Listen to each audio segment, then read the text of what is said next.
নিজের ছবি তুলতে একটা টাইম লজ্জা পেতাম, আর আজকে ব্লগ বানাচ্ছি। অন্য দিনের তুলনায় ছাদে আজ বেশ ভালোই রোদ, তাই সেই সুযোগে 2-4টে জামা কাপড় কেচে 10টার দিকে মিলে দিয়ে গেছিলাম। তাই 2-3 ঘন্টা বাদে এসে নিয়ে গেলাম, সব মোটামুটি শুকিয়ে গেছে। যাই এবার আস্তে আস্তে নিচের দিকে যাই, তোমাদের সবাইকে চারিপাশটা একটু দেখিয়ে দেবো। দূরে একটা হোটেল আছে, এখানে ব্যাঙ্গালোরের সবথেকে বিখ্যাত হোটেল, হোটেল ইন প্যালেস। বেশ অনেকটা বড়, অনেকটা আমার দেখা সবথেকে বড় হোটেল আজ অবধি।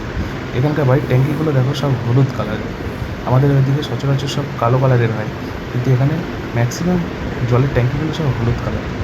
যাই এবার নিচের দিকে ফিরে যাই, চলো এবারে নিচের দিকে যাওয়া যাক। আমি থাকি গ্রাউন্ড ফ্লোরে, এসেছিলাম 4তলায় ছাদে, একদম টপ ফ্লোরে, তাই সিঁড়ি দিয়ে না নেমে লিফটের মাধ্যমে নিচে গেলাম।